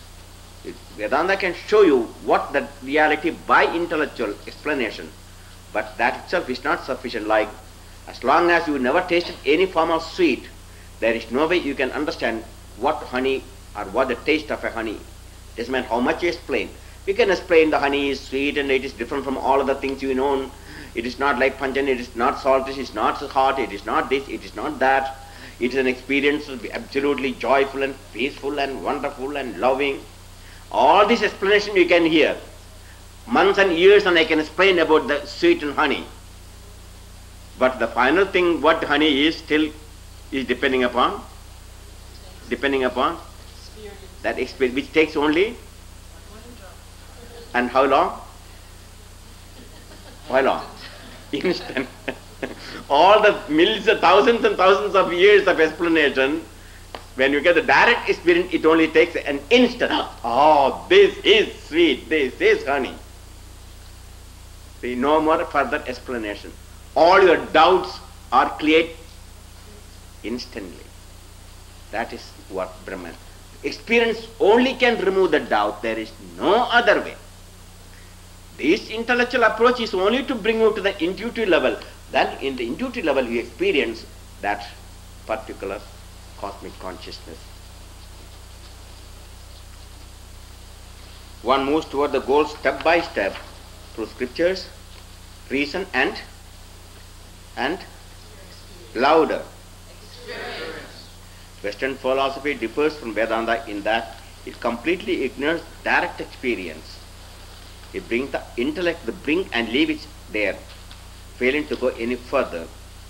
Although Vedanta approaches the question with intellect, it pushes on to direct, not intellectual experience, but intuitive experience. The Panchadashi closely parallels the Yoga Vasishtha, that is another very important Vedantic scripture taught by Vasishtha to drama. It is also a scripture should not be read by beginners in the spiritual path. If you read Yoga Vasishtha as a beginner, you will misunderstand yoga and philosophy. Everything you will misunderstand.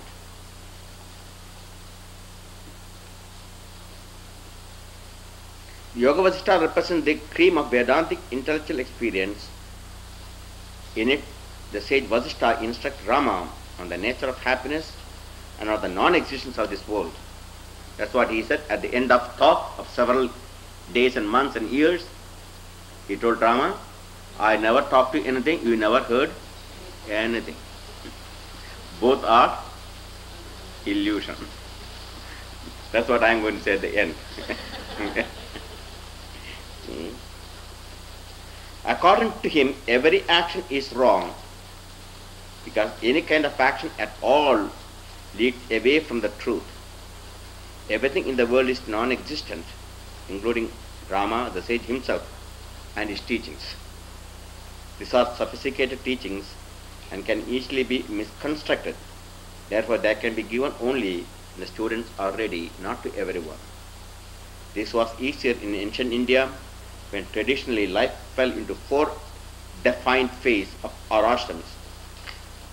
Ancient days, it was very easy to give this great knowledge because life was structured in 4 stages: Brahmacharya, Grihastha, Vanaprastha and Sannyasa. First, Brahmacharya, the study period, where the student learns asana, pranayama, sandhya vandana, gayatri, om bhurvasattva savidurenyam bhargo devasya dhimhi dhiyo na prachodayat, om bhurvasattva savidurenyam bhargo devasya dhimhi dhiyo na prachodayat, om bhurvasattva savidurenyam bhargo devasya dhimhi dhiyo na prachodayat. This way he needs 1 gayatri, 4 gayatri he holds and 2 gayatri he exhales. So through mantra and pranayama, sometimes 3 times, morning, midday and evening, or at least morning and evening, sandhya vandana, they call it. Every child who comes to the age must be initiated into mantra and pranayama. And plus Surya Namaskar is regular routine, asana is a regular routine in all Gurukula system. So students didn't have any physical problem, no dental problem, no emotional problem, because they are repeating Gayatri, mind is very strong, and they got no psychic problem because the prana is very high and strong, the thought is very pure, and at that time the children can create and destroy things, they can materialize objects. A tremendous spiritual power existed in these children, though they were young. But now you give them what? Toys, guns, and cowboy suits, and and video games. They waste hours and hours they spend in video games now, it seems. They don't even eat, they just look on, just try to shoot some imaginary rockets and imaginary spaceship. That's all you teach, you can give them. But where is the peace for them? Where is the control over them? They eat Coca-Cola, they eat candies, they just take drugs, they take alcohol. So the parents, so that is now. Those days, Brahmacharya means the children are sent to the ashrams of a guru with in an ashram with his disciples. They learn from A to Z, everything from ordinary science to the spiritual and spiritual discipline under the guidance of the teacher. And so when they are ready to come to enter the second phase of their life, they call married life, Grihastha Ashrama. From Brahmacharya study period to Grihastha, they are now ready. They can take the responsibility to be a real father because they know what the mind is, and the strong mind can influence the weak mind. So they attract great souls, very advanced souls into their family as their children, and somehow the children even far superior even to their parents' advancement. Like there is Ashtavakra, and Ashtavakra was in the mother's womb, and father was a great rishi. He was chanting Vedas, and he made a couple of mistakes in chanting, and the baby started laughing inside the mother's womb. And father was angry. How ridiculous. You are laughing in even so small. You are not even born. You are laughing about my chanting. Because he made the mistake, You will be born as a crooked. So he was born as a eight crooked. But Ashtavakra is a great sage, That means those souls may be in the mother's womb. They can even, they're so much advanced, they can even find out what their parents are thinking, how they are doing. So such power they had. So those days are gone. So Grihasthashrama is not for indulgence, as the modern marriage is only existing because I love your toothpaste and he loves my hair oil. That's what one couple said, Oh, we love each other, our marriage is going to last forever. Generally marriage only lasts 5 years, but said, oh, our marriage is going to last forever. That's why, because I love his toothpaste and he loves my hair oil. What more do you want for a successful marriage? So that is the situation. So here, that before they enter into the Grihasthashram, it is the most difficult ashram, householder's ashram. It's not easy, because all other states of life are human beings in other three stages. Brahmacharya state, study state, and the Vanaprastha and the Sannyasa state. All these three are depending upon householder for our survival. If they don't work, neither the Brahmachari celibates can survive, nor Swamis, though we are living in the forest and teaching yoga, but still we need food. And where do we get food and clothing and so forth? It must come from the householder's earning. So also a man who retired to Vanaprastha, he also depending upon the householder. The householder is the center of all activities for all other ashrams. So we don't look upon them as horrible. Even Swamis worship them because they know without their hard work and discipline, we cannot attain our spiritual light. We cannot survive in this world without the householder. So the householder then must be a very strong person to lead these three ashrams, support these three ashrams. Three stages of human society is depending upon that one stage of human life. Well, in your society also, what you call old age pension or social security means what? Who create the social security? The people who work and they contribute for the people who is not working. Social security you call it. This again, that is the money coming from the people who work. So there is many pensioners are there. Social people living on social security, limited amount of food, etc. But that's all actually the product of the working people in the earlier time. So the Grihastha ashram is the second stage. They not only just did not indulge in their life is a disciplined life, very hard to follow. And the wives did not consider the husband as husband. They consider they are the teacher. Many of the rishis, their wives, Rishi Patni. Patni means wife of the Rishi. They are also as great and as powerful as their husband in spiritual height. Once, Damayanti, she was a chaste woman. She devoted to her husband. And her husband was a leper. And husband demanded that he cannot walk, his hands are all swollen and so on. He wants to visit a public institution, visit a public woman. And she has to carry him on his head, on her head in the basket. As on his way, she stumbled on a sage who was meditating. And the sage cursed her. You are so wretched, you don't understand who am I. And moreover, the sage is also seated on a spike because of the king. Because the king punished him for a wrongdoing, but he took it as his karma. And the sage became so furious and cursed. You are so wretched, you are carrying your leper husband to a public place, to a public woman, and you do not care about me and all these things. So by sunrise, your husband will die.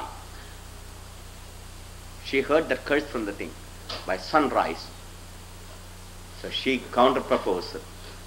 Well, sun will not rise tomorrow. to stop the rise of sun.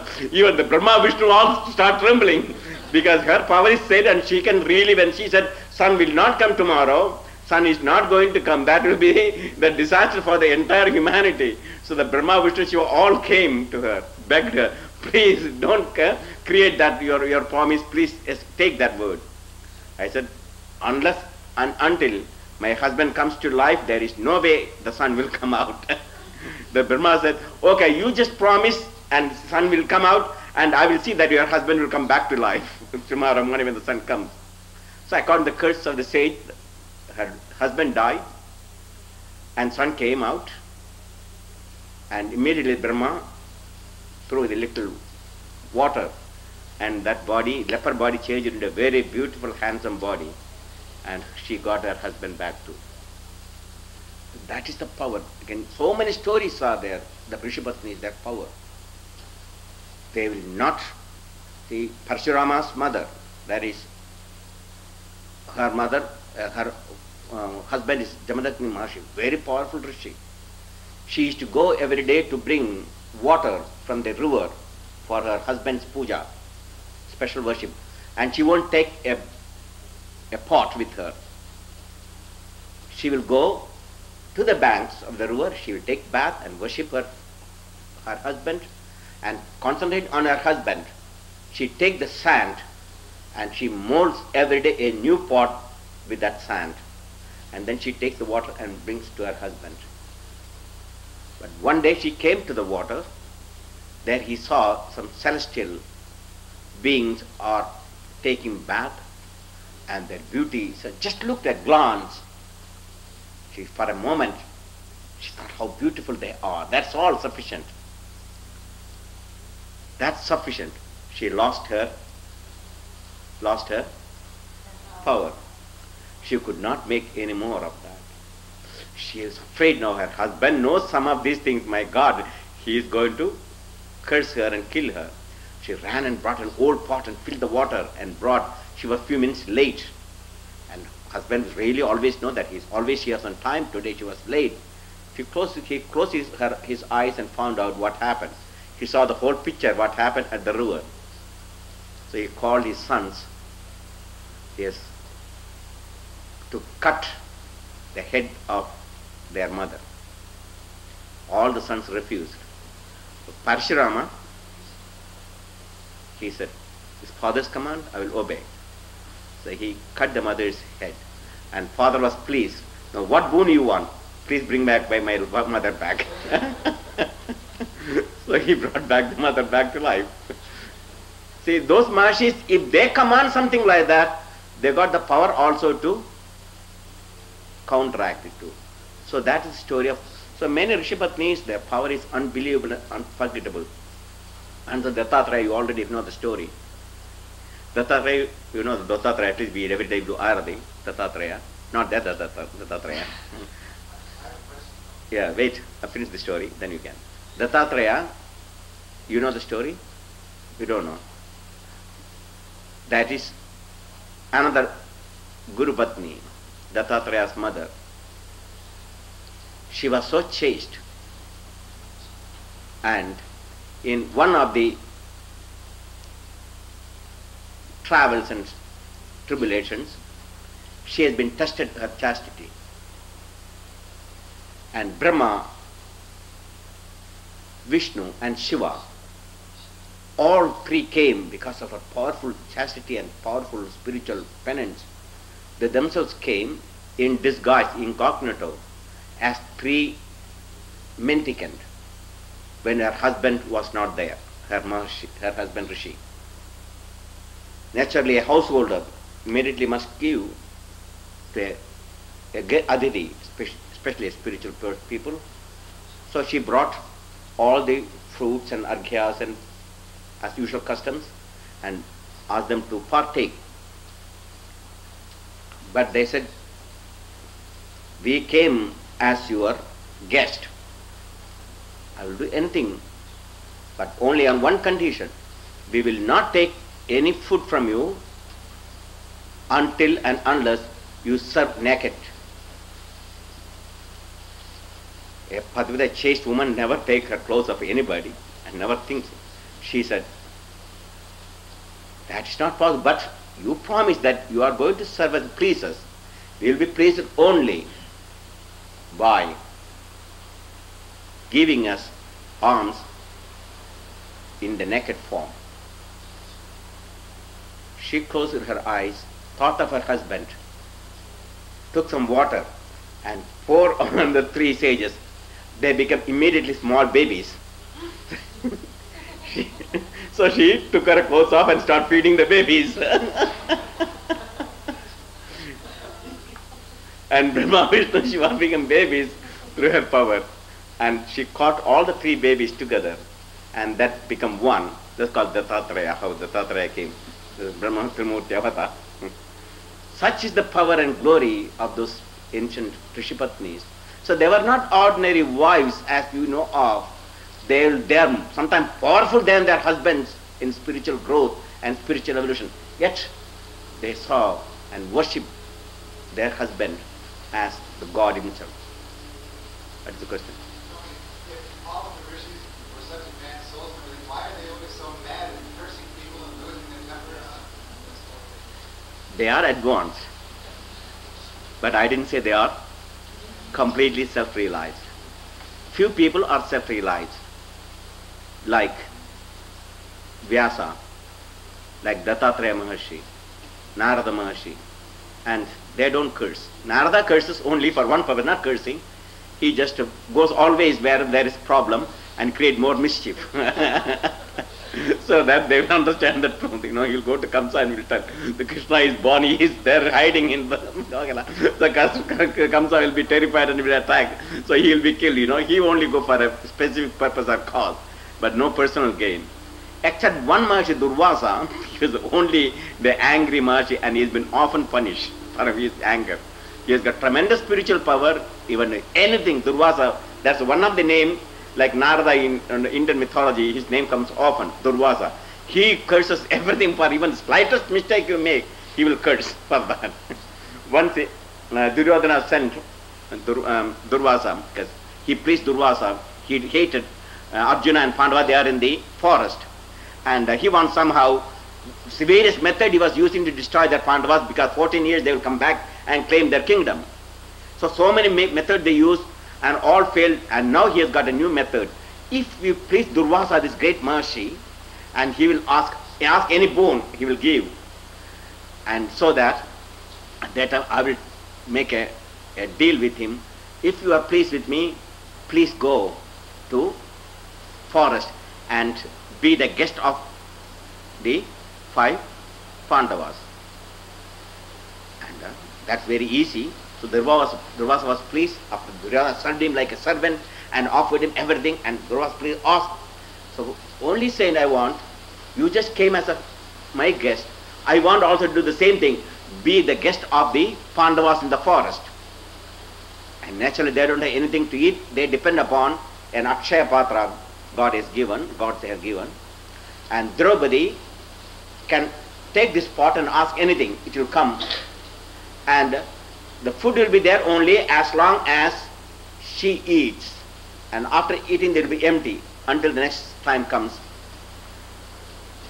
He told Durvasa, wait for Draupadi to finish the meal, then they will have no food. And naturally, when you go, they have to offer, because otherwise it's not right. But he didn't say that. Please go after Draupadi finishes her meal. And Durvasa went, and Draupadi finished, but Durvasa said, I am just go and finish my bath and ablutions, and I wait for the alms afterwards. He went, and Draupadi now was panicky, because Durvasa is very terrible, saying in slightest mistake he is going to curse, but there is no food to offer. I invited him now, and now when he comes back from this river, there will be no food to offer him. So what she will do? She is afraid. She was praying, oh Lord, help me. And Krishna came. Draupadi, give me something. At that time I will make Durvasa. But Lord, I don't have anything. This last thing is gone. Just go and look into your patra. You will find something. There he found a small bit of a leaf. That's all left in that pot. please give me that. And Lord Krishna ate that small leaf, and Durvasa in the river is taking bath. He has got, stomach is full now. He is burping, he cannot take anything. If he goes now with this full stomach, he won't be able to eat anything. So he ran away afraid that, my God, I can't go and eat anything there. And he ran away. So Durvasa often punished. Then another is Ambarisha. Another trial came. Ambarisha is a great devotee of Lord Vishnu. And Ambarisha is the king. He performs Ekadashi Vrata, which is dedicated to Lord Vishnu. He never eats anything for the whole day Ekadashi. And then just Dwadashi day, that next day, he must sip at a certain time when the sun comes up, he must break the fast with a specific mantra to get the benefit of this Ekadashi Vrata. He must break only at a certain time before the sunrise, at a particular time, and the sun is in one particular. So he never broke that Ekadashi Vrata dedicated to Lord Vishnu. And Durvasa came to Ambariksha. And it is the time the sage supposed to break his Ekadashi Vrata after fasting. And he must break the fast exactly at the right muhurta. And Durvasa came, he went to take his oblations and said, I am coming back. But the sage looked, the king looked, the time is changing. He must break the Vrata. But without offering the food to sage, to a guest, and especially Durvasa, it is a sinful thing to do. There are two things now. If he breaks the fast, if he didn't take the water, the Ekadashi Vrata will not be completed. That's the first time in his life he is not doing that incomplete Vrata. Second, if he invited a guest and a sage, if he can only eat a householder after giving the guest the proper food and offerings, and Durvasa himself, the sage, was invited, so he cannot take the food. So two things, two conflicts now. So he asked several questions, several teachers, no one could say because time is getting raised, and Durvasa purposely did not come. He wanted to break this vow of the Ambariksha. So some sage guru said, just sip water. Water is not food. So you are actually not breaking the vow to your guest, nor you are breaking the rules.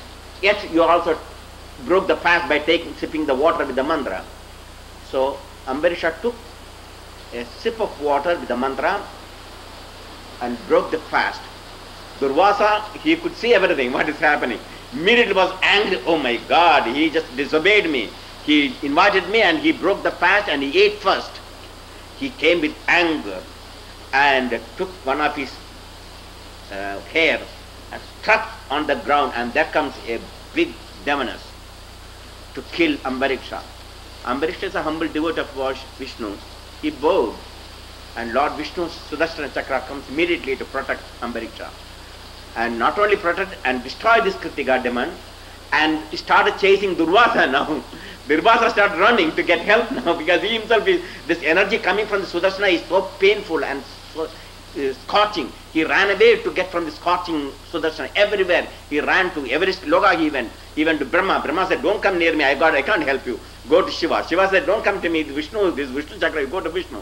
So he went to Vishnu. Vishnu said, oh, don't come to me, I am just a servant of my devotee. You go back to Ambariksha, ask him for pardon. And so Durvasa came and bowed before Ambariksha, and then only the Sudarshana, the energy coming from Sudarshana, relieved him. So these are stories of Durvasa. He is only one person which is very painful experience created everywhere, but maybe that's also God's ways. But all of the rishis were very advanced and so forth. If they do certain actions like the curse, etc., there must be a cause for it. That is the cosmic cause. And so they just follow that. They are not in any way identified with that, you see. So it's very difficult. Spiritual path is not easy. Even sages and saints and maharshis are advanced. You will be tested again and again and again. See? You will fall down. So next life you have to come back. Next life you have to come back. So Grahastha, Brahmacharya, student and a free agent. That's the first stage. Grahastha, the householder or family man. Vanaprastha, retired into the forest. That is the time completely husband and wife retired to a forest. Or Vanaprastha. Vana means forest. Vana means prastha means man who enters into vana or into the forest. Vana prastha. V-A-N-A-P-R-E-S-T-H-A. Vana prastha. Then sannyasa, renunciation. That's the last stage. Of course, you can skip off all these three stages and jump into the fourth stage if you have the capacity. You don't have to go through this, but that's also very difficult. From the very beginning, you have to control your emotions and so forth, attachment to family, wife, three akshanas, putrakshana, vitakshana, and darakshana, putrakshana, and vitakshana. That means these are three akshana traya, or desires which binds you. So sannyasi means you have to renounce the desire for wife, which is the basic instinct in all animals and human beings, doesn't matter who they are. The desire to have a companionship is so powerful, very few people can survive. That's why ancient rishis, they were married people, so they could not, this one portion they will not suffer from them. So vanaprastha, the darakshana, the desire for a wife, and then putrakshana, then desire for a progeny naturally, and then vitakshana, desire for wealth and name and fame. These three desires, if you can abandon, you can be Dattatreya today. Real Dattatreya, real Shankara, real Shukadeva. So sannyasa means removing these three ashana, these three desires, which is the cause of what binding and unable to identify with this self, the cosmic self which is within us. So vanaprastha sannyasa is the fourth stage. Yeah. Pardon? What are the ages Ageless of this vanaprastha. Brahmacharya up to 18 to 22 years of study period. Between 22 and 45 up to 50 we can call it grihastha. But 50 onwards to 55 to 60 called vanaprastha you can say. And then 60 onwards you enter into sannyasa. So you can escape all these three directly going if you have the strength. In the Brahmacharya phase, under the old Gurukula system, a student would spend 25 years or so receiving systematic instructions under his guru. After so many years in preparation, including Hatha Yoga, Raja Yoga, Asana, Pranayamam, Dhyana, meditation, Gayatri, Mantra, etc., plus service, serving the teacher, serving the ashram, completely purified his body and mind, he was ready to receive the ultimate truth of Vedanta. So that is the introduction to Panchadashi and how ancient system was created for ashramas there. Sannyasins generally start with the Brahmacharians, they study Vedas, rituals, and pranayama asanas. In second state they perform various types of homas, havans to placard gods as well as panchakarmas. They must also do not only havans for pleasing gods, a household should also please all animals called Bhuda Yajna. Because when we walk, we are stepping over so many ants and small innocent animals, we are killing innocently, not knowing. To counteract this, they feed the animals, feed the crows, and so on. That's called removing the sinful action they've done unknowingly for various other animals, insects, etc. So they call Bhuda Yajna. So they got different yajnas they have to perform. Then Aditi Yajna, that when the guest comes, like I met Durvasa or any sage, a householder must receive them like God has come and offer them. And then so many things. They got four things: Dharma, Artha, Kama, Moksha. These are the four basic things a householder should live on. Dharma, to perform charitable and righteous action. Artha, they can earn money. And Artha, Kama. And out of that earned money, certain Kama, desires they can satisfy, which is described in the scriptures. Anything outside the scriptures, the pleasures are not allowed. So, even husband and wife relationship should be done within these rules of the scriptures. and that's called kama. So they are allowed to use this, satisfy their desires a certain extent within the scriptural limit, not outside the scriptural limit, and then Arthakama moksha, liberation. So all those are 4 duties of a householder. And from that, when he is purified, the time comes he can renounce, and as the Yajnavalkya, the great sage, he had 2 wives, Maitreyi and Gargi. Maitreyi was a very advanced spiritual Vedantic student. Gargi was not so evolved. Gargi is more materialistic. So Yajnavalkya, he is a great Vedantic Upanishad sage. He wants to go to forest, now retired, completely abandoned and renunciate. So he divided his property into 2 and gave to Gargi and Maitreyi. Gargi was very happy, but Maitreyi got this wealth and money. She asked, "Oh Lord, what's the purpose of giving me all these things? Will it give me self-realization, God-realization, immortality, freedom?" Yajnavalkya said, "No. Then I don't want them. Then give me that wisdom which give me illumination and God-realization."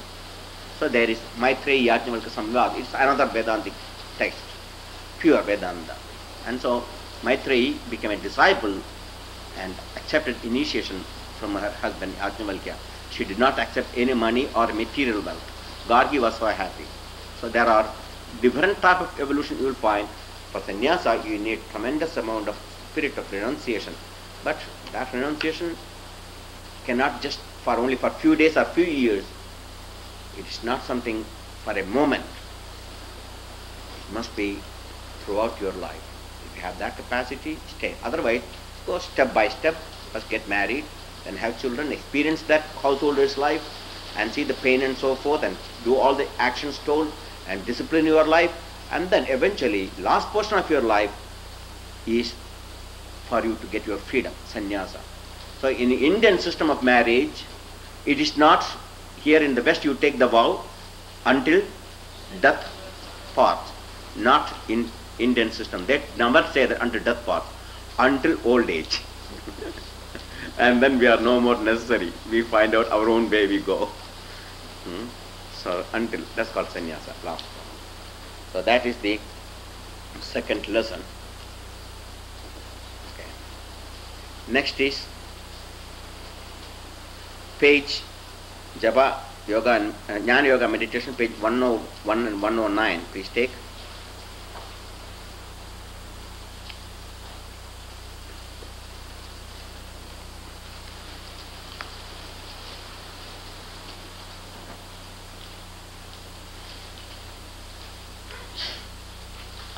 Avidya, the veil of illusion.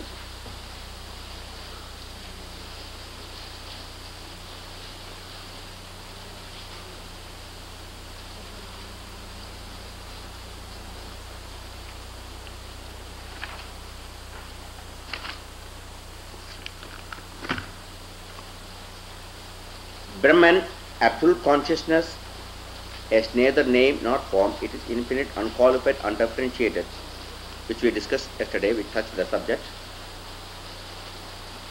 Now, we go to that page.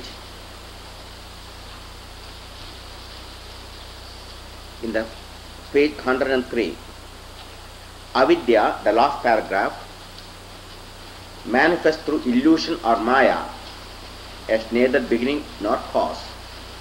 You cannot say why this maya exists. Just like you don't ask the question, why I am dreaming. Do you ask the question, why I am dreaming? Why I am having nightmare? Because it is part of your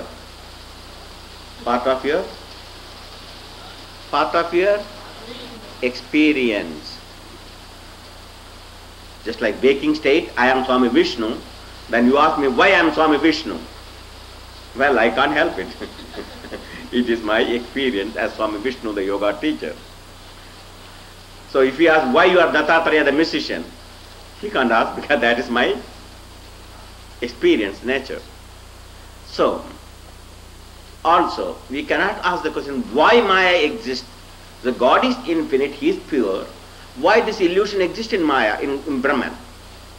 So there is no cause, it is the part and parcel of that experience. So Brahman has got two experience, real and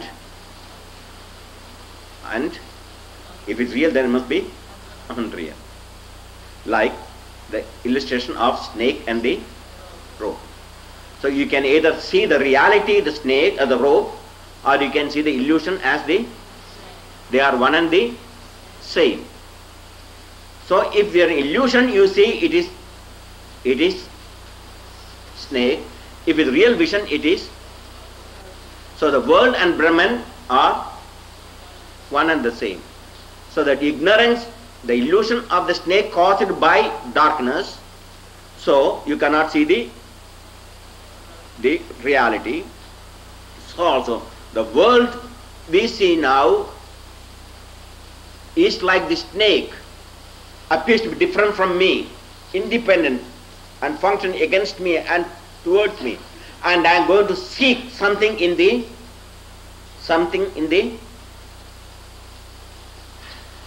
what are you seeking? In the objective world I must seek. What are things you can seek in the objective world? Name, fame, money, position, wife, children. So that all this meant for what purpose? For happiness. So I can buy happiness somewhere, and when you try to buy happiness, what do you get? Pain in the neck.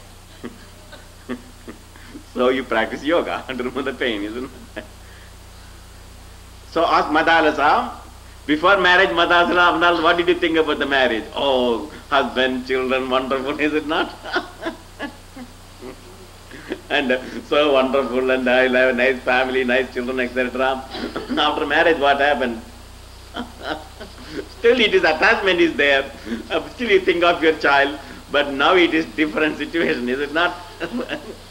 Is it not? Both of them left their husband and ran away. Poor husband, they have to work and support them.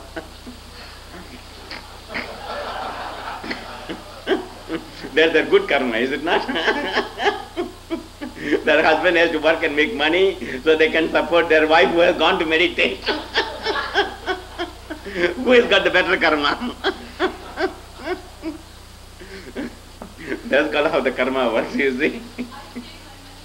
Yeah? Oh, thank you. You are a good wife then. You don't want to bother your husband for that. Huh? But anyhow, he gave permission. That's great thing. That's very important. It's not only. So somehow you are lucky also to have husbands who are able to understand this, you see, and follow the spiritual path. They are also not merely living for material things. They are also interested in spiritual path. So you got a companion. This is what the rishis and maharshis did. They always found a companionship. They are not interested only to drag you down. They take you up and help you in assisting in a spiritual growth. Rishi Patnis work like that. So the ignorance, illusion, that we cannot ask why the Maya exists. We cannot say why that dream exists, why this illusion exists, why the dream. As long as it dreams, the dream illusion, we cannot ask why I am dreaming. Why no amount of explanation will help you until you wake up. So there is no cause for Maya, nor any beginning, but it has got an end.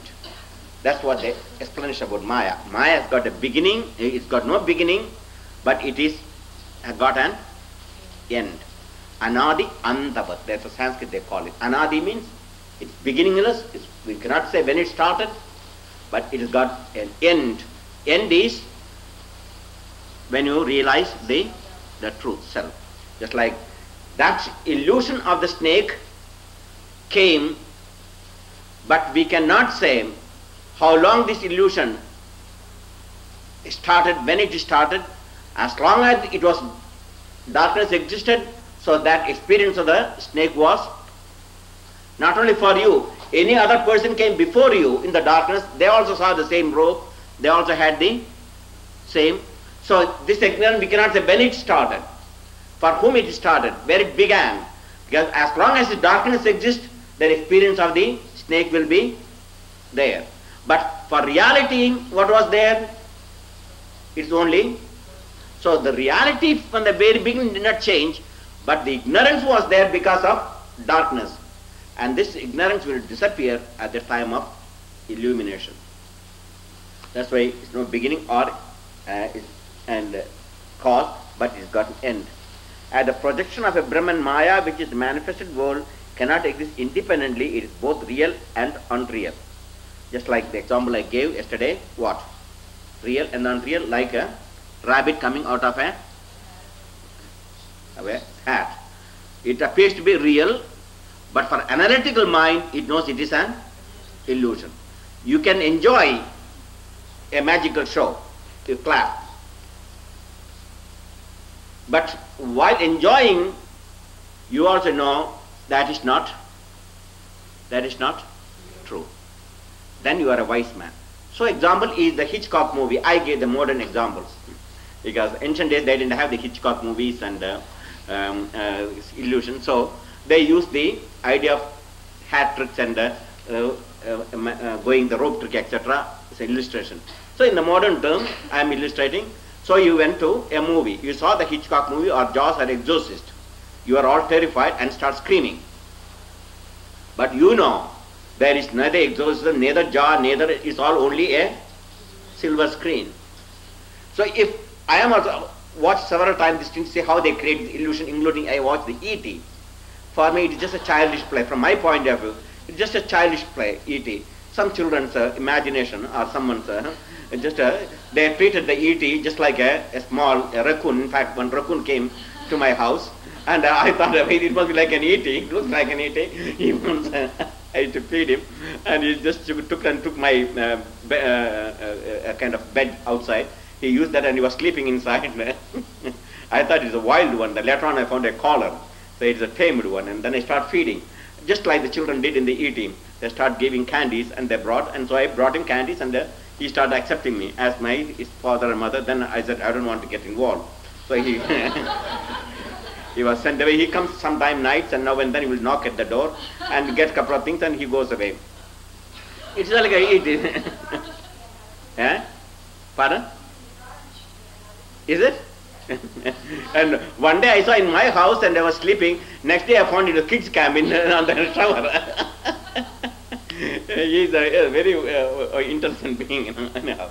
So he moves around, anyhow, like E.T. So even that for me, I did not just say as a mysterious things. Still my mind is an analytical mind. I can't just accept anything in that emotional way. This world I can't see what you see, and it's a different for me from my. I can no way explain what I see about this world.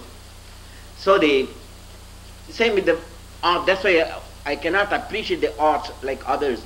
Others become part of that art, like a Mona Lisa. Many people say, "Oh, it's great," and I look the Mona Lisa. It has got no meaning to me at all.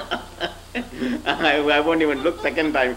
But others, they call it one of the most beautiful painting. I still look at what they find in that greatness in that.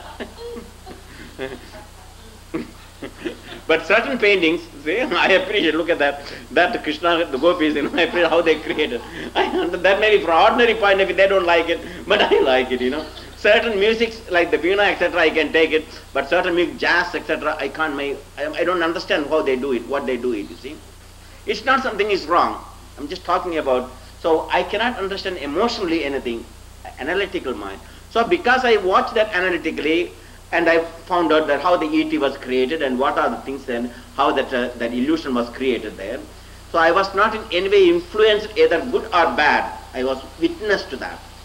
But others, they were all screaming and crying and weeping and so on. As when the E.T., that children that suddenly were bicycling and taking the things away, and then suddenly the cycle went up and everyone was making shouting noise. Suddenly, see, they lost their identity and become part of the show. I can't do that. So that's what Vedanta teaches you, that this cosmic illusion is not real. Like the Hitchcock movie, it plays. You forget your identity and start identifying, so you are suffering, just like the movie is created. So this world, what you saw is not real, but yet it appears to be real, like the magician's show. So you are not witnessing, you are accepting this all reality, forgetting your essential nature. So that brings painful condition. So you can watch this show like you watch a movie. Sometimes it is good, sometimes it is bad. One day very fine, even for me, very peaceful. Everything goes on from morning. Since I got up at 4 o'clock this morning, everything was very peaceful and everything went on well today. Next day I know it will be opposite. The moment you get up, everything will go wrong. But that also is a nightmare. Another is a good dream. Both you are witnessing. That is the way your Vedanta is bringing you. How to face this reality, yet you know, like the magician show, you can watch and laugh over even the unreal thing, the painful experience as just an experience, but it is not real because I am different from that experience. So to distinguish you from the experience and from the object, and the witness is different from all these things, and that's the purpose of Vedanta.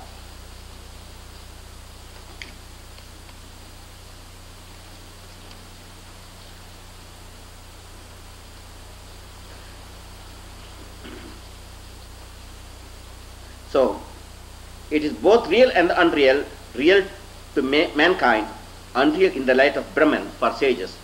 The magician who pulls a rabbit out of a hat or saws a woman in half creates such an illusion. It does not really cause a rabbit to materialize inside an empty hat, nor does he bisect a woman and then put her together. If the illusion exists for the audience, it sits and watches. Thus the trick is both real and unreal. This universe is real because man participates in the illusion, like the Hitchcock movies. That's why it becomes reality for you. But when he reaches self-realization, it really dissolves. In the same way, a dream is real at the time that occurs, but recognized as unreal upon awakening. Its unreality lies in the impermanence. The beginning of a dream cannot be fathomed.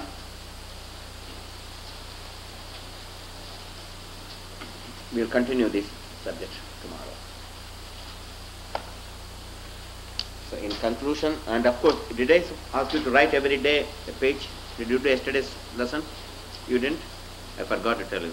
Every day, every day you must write.